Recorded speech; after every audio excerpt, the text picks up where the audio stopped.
Pai, graça te damos por esse casal que o Senhor mesmo recebeu, consagrou a Ti.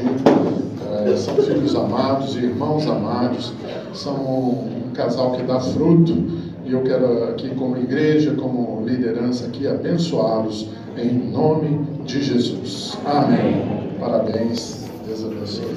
Pastor Daniel.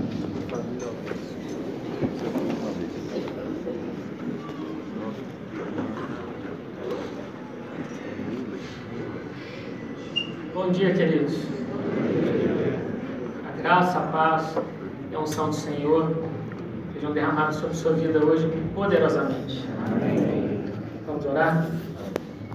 Senhor, nosso Deus e nosso Pai, o Senhor é tudo para nós. Nosso alfa e nosso ômega. O Senhor é o nosso Deus.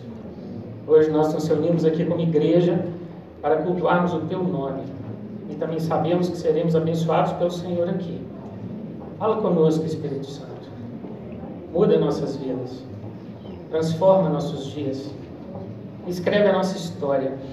E possamos hoje ser alimentados e tocados pelo Senhor com poder. Te louvamos porque é tanto que o Senhor nos trouxe. Mas cremos que tem muito mais ainda a ser vivido na presença do Senhor. Em nome de Jesus Cristo. Amém. Queridos, eu gostaria de começar contando um testemunho. Sexta-feira, anteontem, eu peguei meu resultado de exame e, queridos, graças a Deus, aquele processo inflamatório fortíssimo que eu vinha lutando contra ele está 100% debelado.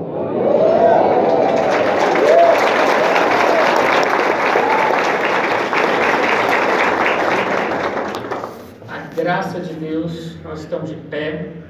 E meu sangue, meus rins, meu fígado, queridos, graças a Deus tudo perfeito. Apesar de estar ainda com a dosagem um pouco aumentada dos meus medicamentos, eu não tive nenhum efeito colateral e graças a Deus eu estou de pé. Quero agradecer as orações de vocês porque o Senhor tem atendido, o Senhor tem respondido a oração da igreja. Já disse isso daqui do púlpito algumas vezes e repito, eu sou um milagre, queridos. E eu rendo ao Senhor toda a honra e toda a glória, porque Ele tem me mantido de pé. Uma outra bênção foi que ontem, pela primeira vez em 1 ano e 9 meses, eu consegui subir 5 degraus da escada da minha casa, apoiando apenas no corrimão, sem precisar da ajuda de alguém do meu lado. Aquela escada, ela me desafia diariamente. Ela é uma espécie de gigante. Eu olho para ela, ela olha para mim, mas, queridos, ontem, pela graça de Deus, eu consegui subir ali 5 degraus. É mais ou menos aí 1/4 dela, mas já foi suficiente para poder mostrar que Deus está agindo e Ele está operando. Outro dia o Senhor falou comigo, me lembrando, na verdade, de uma promessa que Ele me deu já há algum tempo.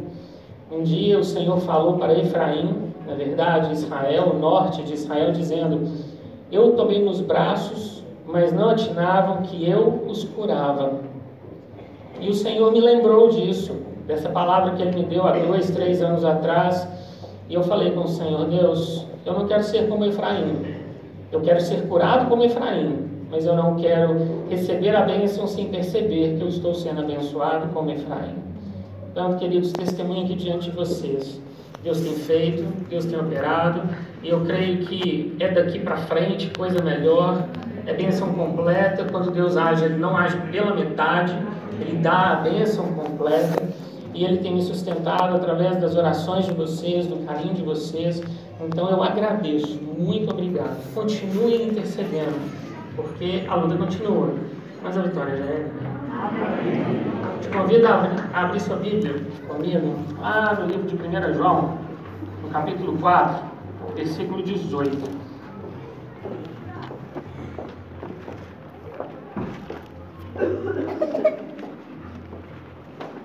João, capítulo 4, verso 18. Um versículo que talvez todos nós aqui conheçamos. No amor não existe medo. Antes, o perfeito amor lança fora o medo, Ora, o medo produz tormento, logo aquele que teme não é aperfeiçoado no amor. Outro dia, nós estávamos aí com a Copa do Mundo.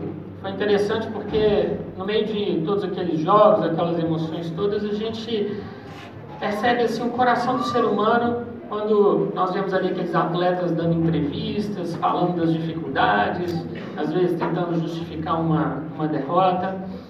E eu vi a entrevista de um jogador que me lembrou muito de um atleta nas últimas Olimpíadas.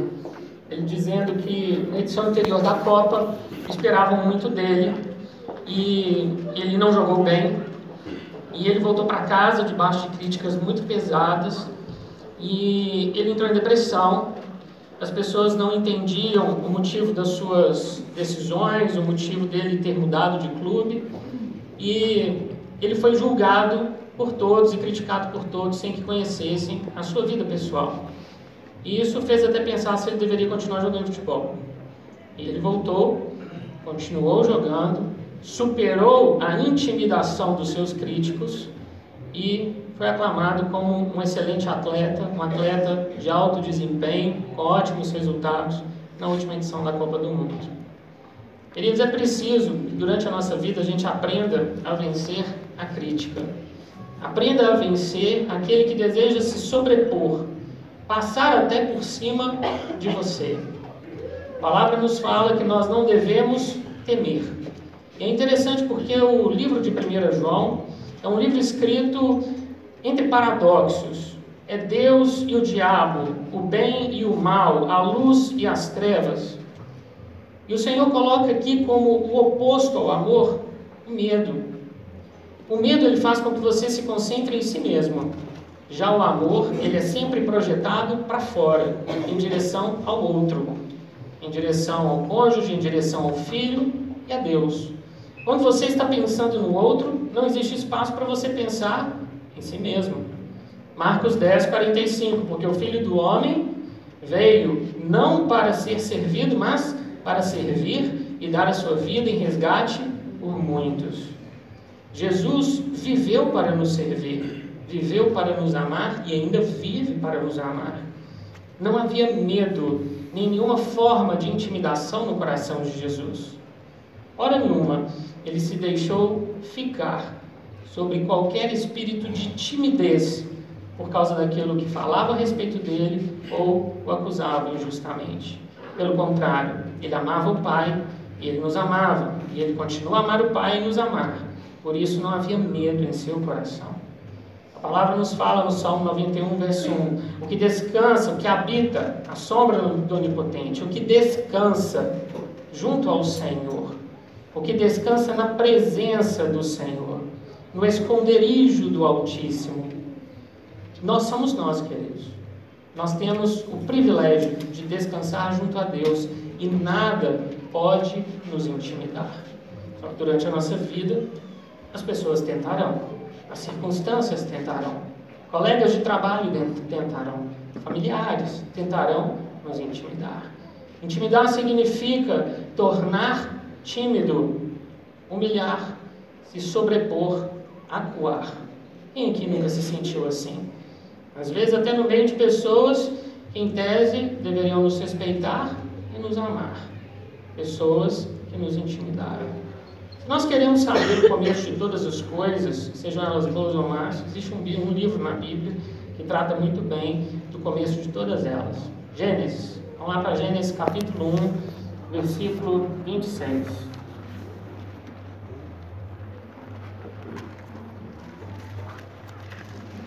Gênesis capítulo 1, verso 26. Também disse Deus: façamos o homem à nossa imagem, conforme a nossa semelhança. Tem ele domínio sobre os peixes do mar, sobre as aves dos céus, sobre os animais domésticos, sobre toda a terra e sobre todos os répteis que rastejam pela terra. Quando Deus criou o homem, Deus deu a ele domínio, em outra palavra, autoridade. Deus deu ao homem autoridade sobre toda a criação, sobre tudo que estava no mar, no céu, na terra, sobre todas as plantas e animais. Autoridade. Então o homem cobiça uma árvore, toma do seu fruto e peca. e essa autoridade, ela é perdida. E quem reivindica essa autoridade? Lucas capítulo 4, versículo 6. Tentação de Jesus no deserto. Lucas capítulo 4, verso 6.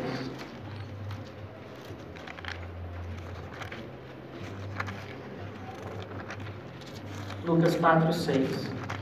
Disse-lhe o diabo: dar-te-ei toda esta autoridade e a glória destes reinos, porque ela me foi entregue, e a dou a quem eu quiser.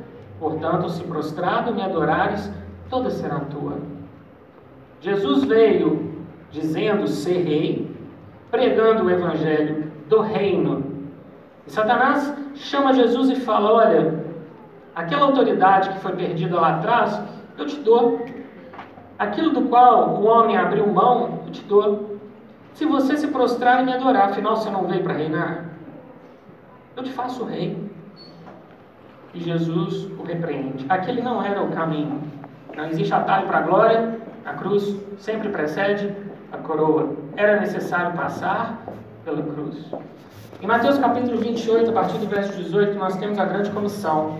Jesus morreu e já ressuscitou e está comissionando os apóstolos. E o que ele diz? Toda autoridade me foi dada no céu e na terra. Jesus veio 100% homem. Portanto, tinha direito legal de recuperar aquilo que Adão perdeu. E ele veio 100% Deus, ou seja, veio acima de Satanás e não sujeito ao senhorio do diabo. Portanto, ele estava apto legalmente, biblicamente, para reassumir aquilo que Adão perdeu. E ele fez. E ele entregou a nós. Ainda em Lucas, capítulo 10, versículo 19.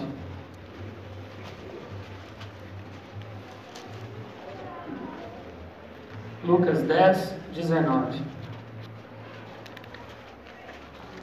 Eis aí vos dei autoridade para pisardes serpentes e escorpiões, e sobre todo o poder do inimigo, e nada absolutamente vos causará dano.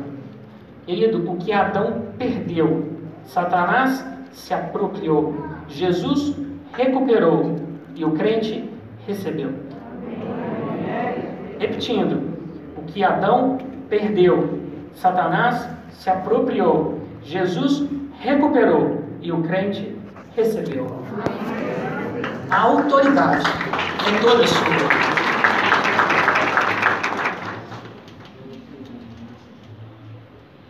Isaías 54, 17.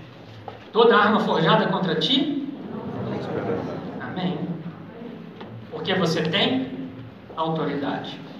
Você não está debaixo de nenhuma intimidação mais.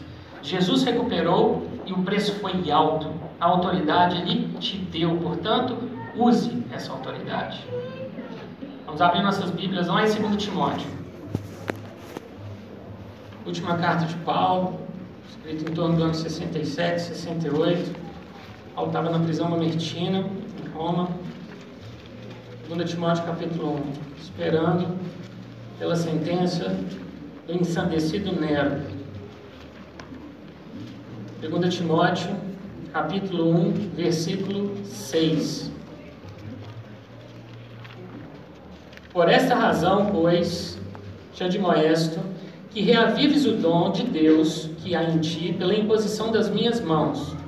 Porque Deus não nos tem dado espírito de covardia, mas de poder, de amor e de moderação. O apóstolo Paulo está aqui aproveitando os seus últimos instantes nessa terra para exortar o seu amado discípulo e filho espiritual, Timóteo. E ele fala para Timóteo acerca de reavivar o dom que havia nele e de não se colocar debaixo de um espírito de covardia.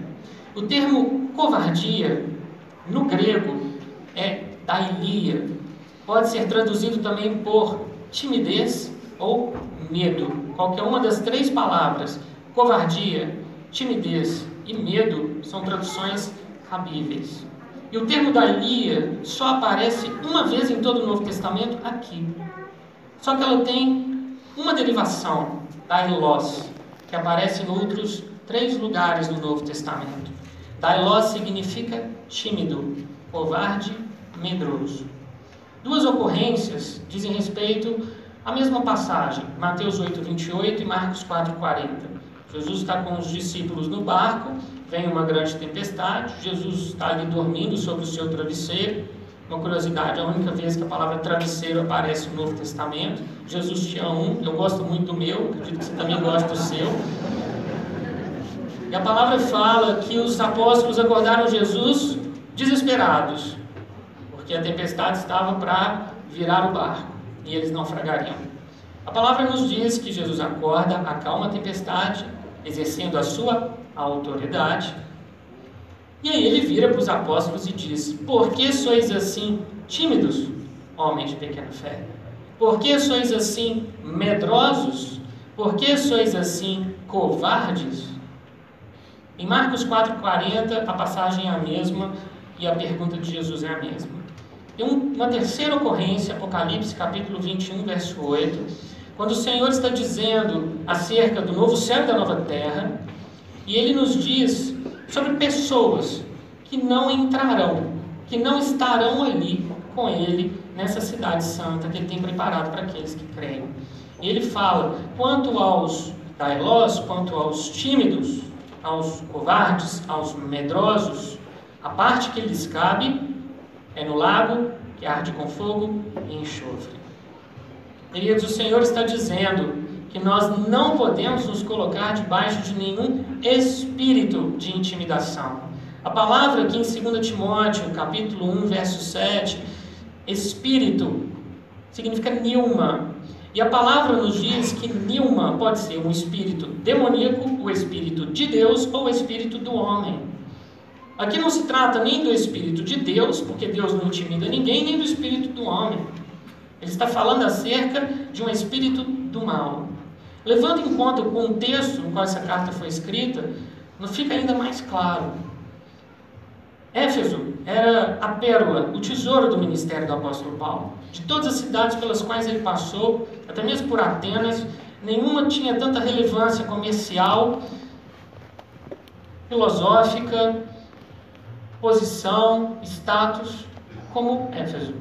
E ele deixa como seu sucessor em liderança, seu sucessor espiritual na liderança dessa igreja, Timóteo.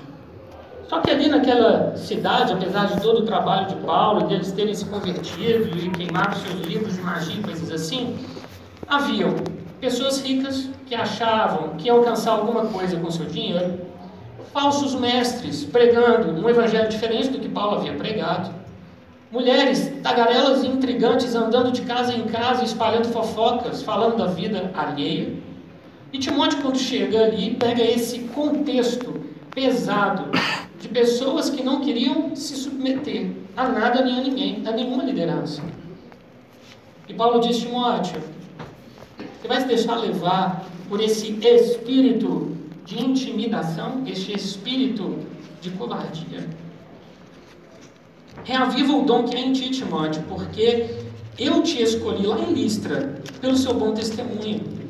Eu conheço o seu trabalho e conheço como o Espírito Santo age através da sua vida. Mas você está letárgico. Você se deixou levar pelo que falam e pelo que fazem contra você, contra o seu ministério. Timóteo, reaviva essa chama, porque ela está apagando. Querido, uma pessoa intimidada, ela nunca vive a plenitude daquilo que ela pode viver. Pelo contrário, o objetivo da intimidação é controlar para limitar, é apagar os seus dons, anular a sua personalidade, acabar com a sua criatividade, com as oportunidades que você tem para trazer boas ideias, expor a inteligência que Deus te deu. A intimidação, ela coloca uma pessoa em completos grilhões e prende essa pessoa num estilo de vida de anulação. E só tem uma pessoa que quer fazer isso com você, que é o próprio Satanás. Deus não quer fazer isso com você. Deus quer te ver vivendo uma vida plena, uma vida completa, próspera e feliz. Uma vida em que você aprende a tomar nas suas mãos tudo que a cruz te deu como herança e legado. A sua vida é a vida de Atos, cheia do Espírito Santo, em que nada é impossível. Qualquer coisa menos do que isso não é o que Deus tem para você. A palavra está nos dizendo aqui acerca de um jovem intimidado. Várias vezes os fariseus tentaram fazer o mesmo com Jesus. Acusaram Jesus de ser possuído por demônios, de ser um beberrão, um glutão, um desobediente à lei de Moisés. Os fariseus tentaram de todas as formas acuá-lo e o acusavam daquilo que eles próprios faziam. Jesus, em momento algum, se deixou levar pela intimidação dos fariseus. Se por algum momento, por menor que seja, os fariseus conseguissem controlar Jesus, eles limitariam Jesus. Por isso, o tempo todo, Jesus expõe a podridão do coração desses homens e os acusa daquilo que eles de fato eram, e não os deixa intimidá-los. Nós temos autoridade para tal. É isso que o Espírito Santo está fazendo essa manhã, gerando convicção no seu coração, de que se há espírito de timidez, é a hora de ser quebrado. É a hora de ser removido pela raiz, completamente, para que você viva uma vida plena na presença de Deus. Querido, se você não andar na autoridade que Deus te deu, alguém vai tirá-la de você e usá-la contra você. Foi isso que Satanás fez com o homem. Mas nós não estamos debaixo do senhorio do inimigo. Nosso Senhor é Jesus Cristo. Ele reina em nossos corações e em nossas vidas. E Ele nos deu toda exousia, autoridade. Autoridade. Um dos profetas talvez mais famosos do Antigo Testamento tenha sido Elias.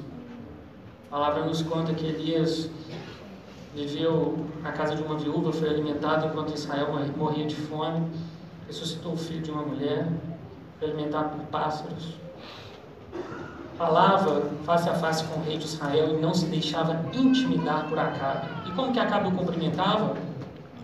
Ó perturbador de Israel, você vem falar comigo? E ele matou 450 profetas de Baal, mas logo depois ele recebeu um recado, um bilhetinho de Jezabel: amanhã, a essa hora, eu vou fazer com você aquilo que você fez com os meus profetas. O intrépido Elias fugiu para o deserto, subiu no monte e se enfiou dentro de uma caverna e pediu para si a morte. Deus tinha um plano para a nação de Israel que foi interrompido. Não havia um plano B. Ou era Elias ou era Elias. Quando você está ali diante da televisão com o controle remoto na mão, assistindo um filme, e o telefone toca, você olha, vê esse telefonema, eu preciso atender. Você pega o controle da TV e pausa o filme. Deus fez isso com o plano, o cronograma dele para a nação de Israel. Ele parou o plano dele para a nação, porque o profeta, que era o seu agente, foi intimidado pela rainha. O Senhor vai até onde está Elias. Elias sai da caverna. E Deus lembra Elias das tarefas que ainda precisavam ser cumpridas. Volta, Elias. Você vai ungir Azael como rei da Síria, Jeú como próximo rei de Israel e Eliseu como profeta sucessor em seu lugar. Havia uma missão a ser cumprida. Era preciso que o plano continuasse. Deus estava mostrando para Israel, confrontando Israel com seus próprios pecados. Teve estiagem, teve chuva. E Deus usou um homem, Elias. Existe algo que Deus vai fazer nesse mundo que Ele vai usar você. Se você estiver debaixo de intimidação, Deus não tem plano B. Ele ainda vai usar você. E você se enfiou na caverna por sua timidez, pelos ataques das pessoas ao seu redor, que te humilharam e fizeram com que você se sentisse pequeno. Deus vai até onde você está e te tira de lá. e te coloca onde você deve estar. Não se deixe intimidar. Naqueles momentos em que Elias foi intimidado, nós podemos ver claramente que uma pessoa intimidada honra mais aquilo que teme do que a Deus. Naquele momento, temporariamente, Jezabel teve sucesso. O profeta parou de trabalhar. Mas o Senhor foi até onde ele estava e o recuperou. E ele reassumiu a sua função. Vamos abrir lá no livro de 1 Samuel, capítulo 2. Todos nós sabemos quem é Saul. Saul havia combinado, 1 Samuel 2. Perdão, 1 Samuel 13. 1 Samuel 13. Saul havia combinado com o profeta Samuel e o sacrifício seria feito antes de uma batalha. A palavra nos conta que Samuel colocou uma data específica para chegar até ali, onde Saul estava com os soldados, e fazer ali esse sacrifício. Só que Saul passou o carro na frente dos bois e ele próprio ofereceu o sacrifício. E a justificativa dele para Samuel é reveladora. 1 Samuel, capítulo 13, versículo 11. 1 Samuel, capítulo 13, versículo 11. Samuel perguntou: que fizeste?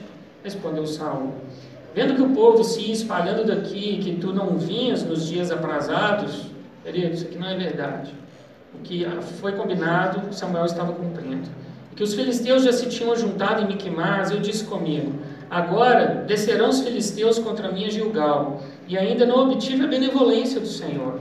E, forçado pelas circunstâncias, ofereci holocaustos. Saul se sentiu pressionado, primeiro pelo exército inimigo, que já estava reunido contra ele, e pressionado pelos próprios soldados, que estavam esperando pela batalha, esperando por Samuel, e ele, temeroso de que os soldados se dispersassem, que ele ficasse com um número pequeno para lutar, ele então vem e oferece sacrifício. Coisa essa que só o sacerdote poderia fazer. O profeta, o escolhido, o mediador da aliança, que nesse caso era Samuel. Ele não faça nada pressionado pelas circunstâncias. Não deixe que as circunstâncias te intimidem. Faça as coisas, tome decisões movido pela sabedoria de Deus. Não porque alguém está te pressionando para fazer. Viva o certo, correto. Mais importante do que alcançar um bom resultado é chegar lá do jeito certo. E o Senhor está dizendo para que nós não nos deixemos intimidar por pessoas, ainda que seja um exército. E aqui no caso eram 2. Ele, a partir desse momento na vida de Saul, ele perde a coroa.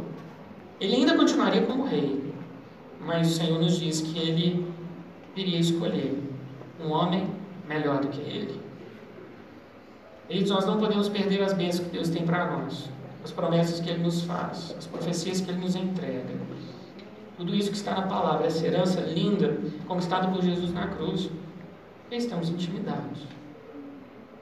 Não se deixe intimidar por nada, nem por ninguém. Amém. Ainda em 1 Samuel, agora capítulo 2.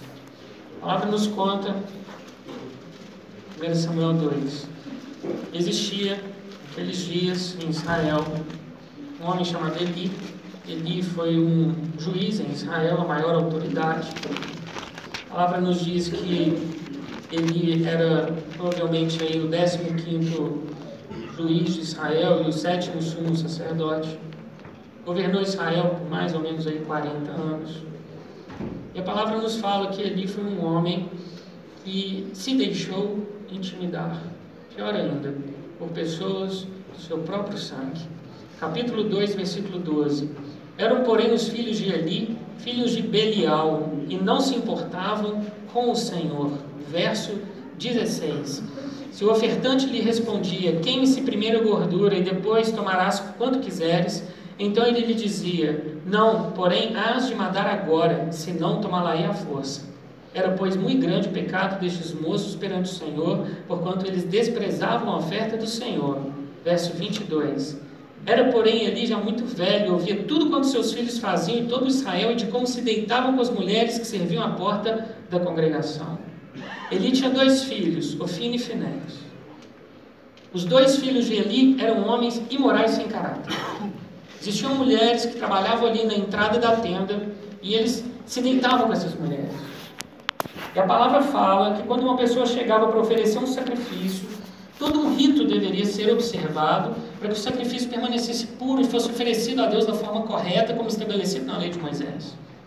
Só que quando eles olhavam aquele pedação de carne, eles falavam, eu quero isso de você. E a pessoa falava, calma, tem que queimar gordura, tem que fazer isso, isso e isso. E eles, não, eu quero agora, e se você não me der, eu vou tomar a força. Eles desprezavam a Deus, não honravam a Deus. E Eli, vendo tudo aquilo, deveria ter tirado as vestes sacerdotais dos seus filhos, por mais que isso fosse difícil. Eles estavam brincando com a morte ali, queridos. E o que de fato veio acontecer mais adiante. Deus consumiu esses 2 homens. Mas antes disso, versículo 23, disse-lhes Eli, por que fazeis tais coisas? Pois de todo este povo ouço constantemente falar do vosso mau procedimento. Não, filhos meus, porque não é boa fama esta que ouço. Estais fazendo transgredir o povo do Senhor. Aí você fala, uau, chamou a atenção deles. E para o pecado que eles cometiam, isso não era suficiente. Versículo 27.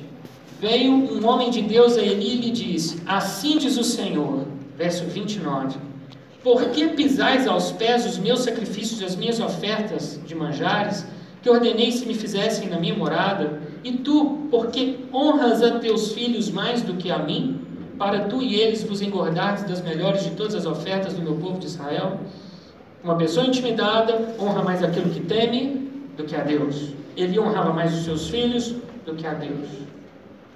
Querido, crie os seus filhos no temor do Senhor. Eu não sou pai. Se Deus quiser, um dia eu serei. Mas eu sei que é ser criança. E eu sei que é testar a paciência dos pais. A palavra fala que a criança entregue a si mesma vem envergonhar a sua mãe. Talvez toda vez que você pise no shopping, você veja isso em frente às lojas de brinquedo e na gôndola do chocolate no supermercado. A criança entregue a si mesma vem envergonhar os seus pais. Ofni e Finéias, eles não chegaram ao ponto de adultos tão maus, tão perversos, tão sem limite, à toa. Teve falha, e a falha foi lá atrás, não teve limite. Eles não foram corrigidos, e Eli se deixou intimidar. Querido, jamais se deixe intimidar pelos seus filhos, por mais que você os ame. Quem ama também corrige, educa.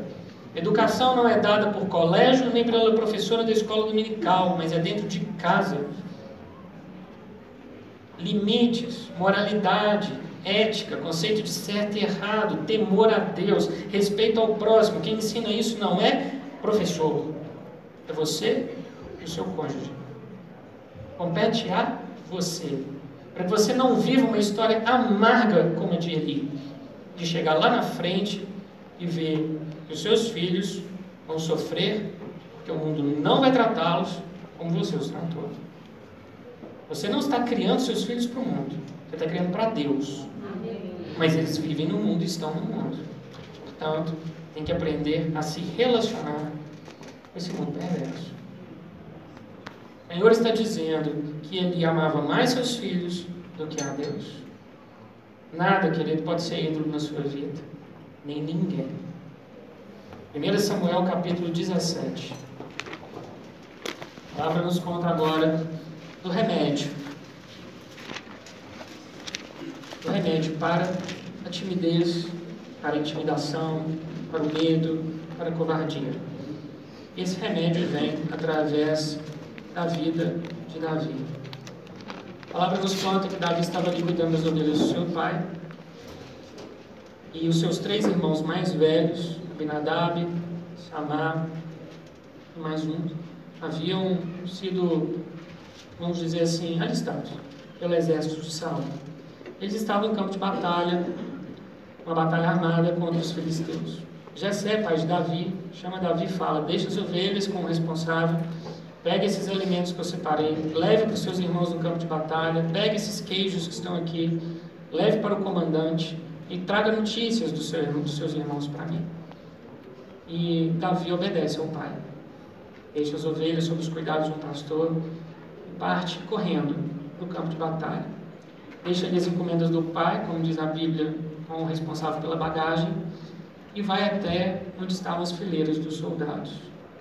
E ele vê Elias, ele vê Israel intimidado, ele vê Golias, e ele vê Israel intimidado diante de Golias.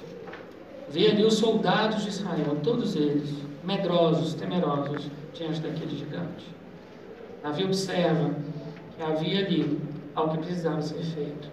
E ele começa então a questionar os soldados acerca do que aquilo significava, até que ele chega no seu irmão Eliabe.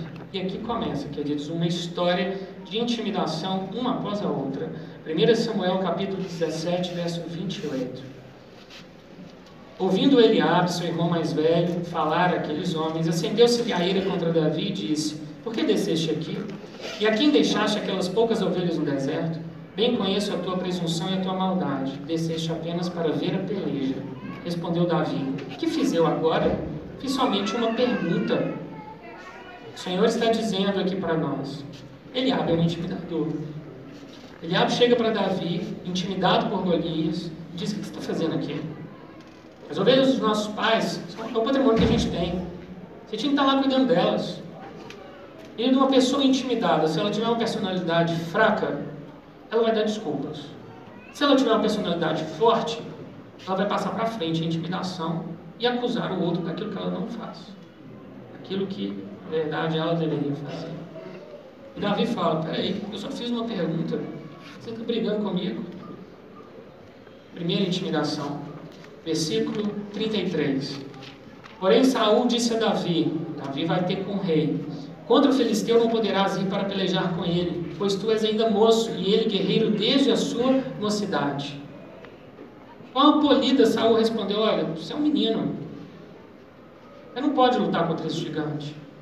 Querido, quantas vezes disseram para você que você não tinha o conhecimento necessário, a inteligência necessária, a força necessária? Quantas vezes você se sentiu intimidado por não ter as credenciais que falavam que você deveria ter? Ele não importa o que o homem pensa, o que importa é o que Deus pensa de você. E a sua identidade não foi construída pelo que o outro faz, mas por aquilo que Cristo fez por você. É ali que está o seu valor. Ali o seu valor foi provado. Não se avalie pela opinião de ninguém. Não deixe que ninguém determine o quanto você vale, se você faz ou deixa de fazer. Continuando, resposta de Davi, verso 34. Respondeu Davi a Saul: teu servo apacentava as ovelhas de seu pai, quando veio um leão, um urso, e tomou um cordeiro do rebanho, e eu saí após ele, e o feri, e livrei o cordeiro da sua boca. Levantando-se ele contra mim, agarrei pela barba, e o feri e o matei. O teu servo matou tanto o leão como o urso. Este incircunciso filisteu será como um deles, porquanto afrontou os exércitos do Deus vivo. Isso é timidez ou ousadia? Isso é ousadia, queridos. Por que Davi responde assim? Porque ele conhecia a Deus. Ele sabia quem estava do lado dele. Quem era Golias? Quem era Golias? De forma persuasiva e educada, Davi convence Saul de que ele vai lutar. Terceira intimidação, verso 42. Olhando o filisteu e vendo Davi, o desprezou, porquanto era moço ruivo e de boa aparência. Disse o filisteu a Davi: sou eu algum cão para vires a mim com paus? E pelos seus deuses amaldiçoou o filisteu a Davi. Disse mais o filisteu a Davi: vem a mim, darei a tua carne, as aves do céu e as bestas feras do campo. Davi foi intimidado por Eliabe, seu irmão, alguém de sangue. Isso já aconteceu com você? Foi intimidado por uma autoridade. Seu chefe? Seu pai? Sua mãe? Em terceiro lugar, intimidado por alguém de fora, do mundo. Alguém que não conhece sua história, não te ama, não sabe quem é você, mas que odeia você. Versículo 45. Davi, porém, disse ao filisteu: tu vens contra mim com espada e com lança, e com escudos. Eu, porém, vou contra ti, em nome do Senhor dos Exércitos, o Deus dos exércitos de Israel, a quem tens afrontado. Verso 49. Davi meteu a mão no alforje, tomou dali uma pedra, e com a funda lhe atirou, e feriu o filisteu na testa, a pedra encravou-se-lhe na testa e ele caiu com o rosto em terra. Ele da funda está na sua mão, é a espada do Espírito, para derrubar gigantes. Você não é tímido, não é covarde e não é medroso, você é ousado. O preço foi alto demais para que a gente venha a se acovardar. Pensar, queridos, quero contar para vocês a razão de eu estar compartilhando hoje essa mensagem. Há 2 anos atrás, Deus colocou no meu coração essa mensagem. Eu perguntei ao Senhor qual era o melhor momento para compartilhar com vocês. E quando o presbitério me convidou para estar aqui, o Espírito Santo trouxe ao meu coração justamente essa mensagem para ali, guardadinha na área de trabalho do meu computador, tudo aquilo que Deus tinha colocado no meu coração. Eu vivi tudo isso que eu tenho contado para vocês desde muito cedo. Quando eu estava na escola, era um adolescente, eu tive um colega, e esse colega, ele era um líder, muito amado, muito querido por muitas pessoas, funcionários, professores e colegas. E ele era um intimidador para mim. Quando ele passava perto da minha mesa, eu estava assim com as mãos para baixo, ele prendia a minha mão entre a mesa e a cadeira, e machucava as minhas mãos. Se eu estava distraído, ele passava e chutava a mesa, e a mesa batia no meu peito e machucava o meu peito. Quando batia o sinal para a gente descer, para poder ir embora, ele colocava a mochila nas costas e passava do meu lado, e virava a mochila no meu rosto e raspava no meu rosto. E ele fazia muitas outras coisas, não só físicas, mas também psicológicas. Era bullying. Eu tinha muita vergonha de falar sobre isso, e eu não falava disso para os meus pais. Eu vivi tudo isso calado. Eu tinha ansiedade, irritabilidade, insônia, inquietação, agitação. A ansiedade era minha melhor amiga. Um dia, eu recebi o telefonema de uma irmã, que sempre orava por mim. E ela não sabia de nada do que eu estava passando. E ela falou comigo: Daniel, o Espírito Santo está me mostrando aqui uma coisa. Está me dizendo que tem um rapaz na sua vida.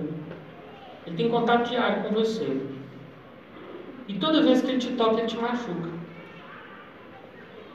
Toda vez que ele faz isso, você se sente humilhado. Ele tem muita inveja de você.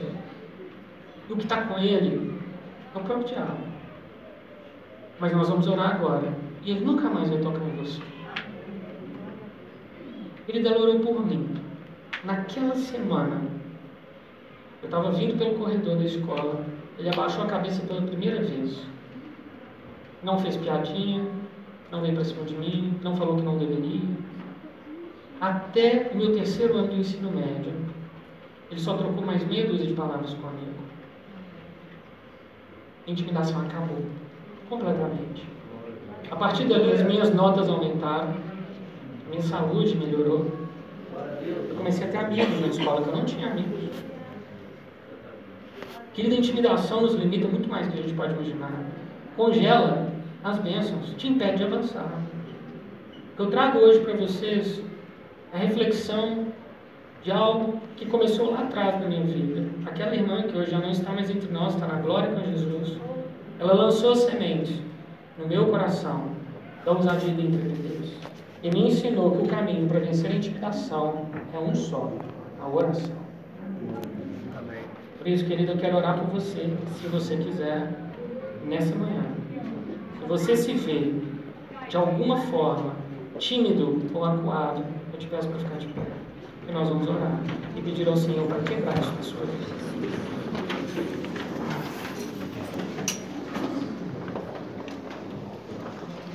Senhor amado, nós colocamos diante de Ti a vida de cada irmão, de cada irmã presente aqui nessa manhã. A palavra do Senhor nos conta todas as vezes que aconteceu, de alguma circunstância, alguma pessoa intimidar um servo, uma serva do Senhor. O Senhor injetou ousadia nesse coração para resistir e para vencer. Senhor, eu quero te pedir agora para que o Senhor venha visitar cada coração e animar os meus irmãos e as minhas irmãs naquilo que eles têm sido intimidados e confrontados. Não somos cristãos acuados, não somos cristãos tímidos, somos mais que vencedores em Cristo Jesus. A autoridade nos foi dada e queremos usá-la. Nós temos o Teu nome em nós. Deus, o Senhor conhece cada história aqui. Essa intimidação vem dos pais, se vem do chefe, se vem dos filhos, se vem de parentes, de vizinhos. Senhor, o Senhor sabe. O que nós não aceitamos mais é que a igreja do Senhor ande acuada e recuada, porque o Senhor nos fez soldados. E o nosso objetivo de vida é satisfazer ao Senhor que nos arregimentou. O Senhor nos fez intrépidos, corajosos. O Senhor nos diz que debaixo da nova aliança podemos ter ousadia no falar. E o coração só fala daquilo que está cheio o coração. A boca fala daquilo que está cheio o coração. Senhor, nós te pedimos em nome de Jesus, para que o Senhor venha a injetar ousadia, fé, coragem e intrepidez. Senhor, nós não queremos mais ser refém das circunstâncias, refém de pessoas, nem mesmo da lembrança de pessoas que já passaram pelas nossas vidas. Senhor, liberamos perdão sobre aqueles que nos acuaram, liberamos perdão sobre aqueles que nos feriram e nos humilharam, e declaramos que no Senhor nós temos a ousadia para viver uma vida completa, uma vida intrépida e uma vida feliz. Senhor, nós queremos, e nós queremos que na Tua Palavra o Senhor nos dá embasamento, fundamento para isso. Uma pedra, Davi roubou Golias, mas por trás daquela pedra havia ousadia. Nos dê a ousadia de Davi, a ousadia de Eliseu, a ousadia de Paulo e a ousadia do próprio Jesus Cristo em nossas vidas, pela habitação do Espírito Santo em nossos corações. Em nome de Jesus Cristo. Amém.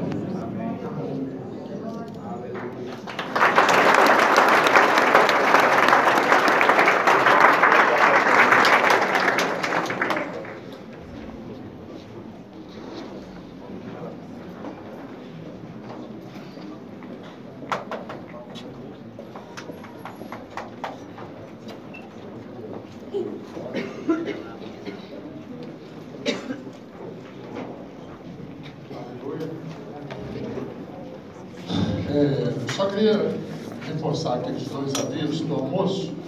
Você precisa, que é membro da comunidade, você precisa preencher os dados. Se tivesse com alguma enfermidade, viesse aqui à frente, nós vamos orar e também orar pelos irmãos que estão ali, né? O pastor Daniel já pode até sair da lista ali, né, irmão?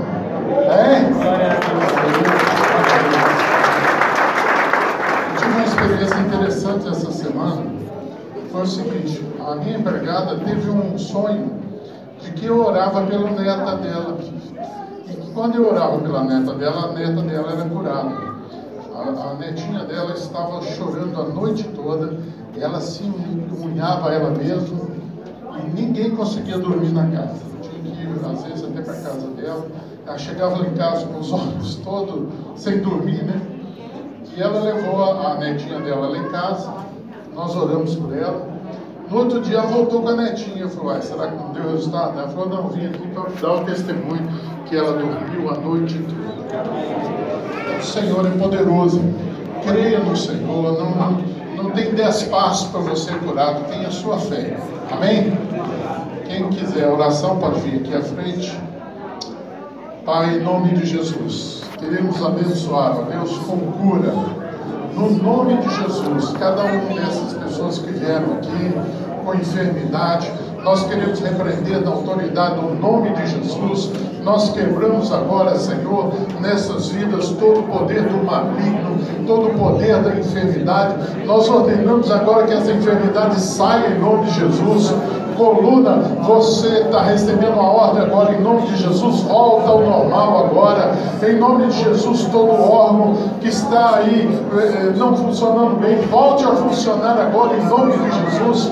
Toda veia que está entupida, desentupa agora, Senhor, com o teu poder, porque nós cremos no nome de Jesus. Nós ministramos cura, nós ministramos vida, em nome de Jesus, a cada um desses nossos irmãos que estão aqui clamando a Ti, Senhor.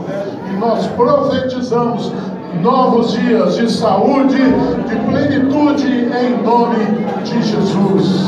Amém. Amém. Seja curado em nome de Jesus. Vamos orar pela nossa nação. Queridos, não adianta nós escolhermos só um bom presidente, nós temos que escolher um bom senador, um bom deputado federal, um bom deputado estadual. Amém? Estenda suas mãos. ore pela nossa nação agora. Vamos orar juntos. Pai, no nome precioso de Jesus, nós clamamos pela nossa nação. Em nome de Jesus, Senhor, toma cada brasileiro em suas mãos agora, Senhor. Coloque no coração dele o votar corretamente, Senhor. O votar de pessoas que temem o teu nome, que querem o bem da nossa nação e não o bem de si próprio. Em nome de Jesus, Senhor, que não reelejamos nenhum desses corruptos. Em nome de Jesus, Senhor, em nome de Jesus, nós repreendemos o mal da nossa nação. Nós dizemos agora, bata em retirada, em nome de Jesus, todo o poder de encantamento desses homens que falam a mentira como se fosse verdade. Nós calamos a sua boca agora em nome de Jesus. Pai, levanta-se contra eles, Senhor. Dá ordem aos anjos do Senhor para que eles sejam amanetados, calados e expulsos da nossa nação.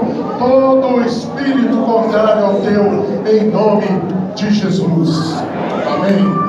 Amém. Põe a mão, dá a mão ao seu irmão aí e fala para ele assim: eu te abençoo. Em nome de Jesus.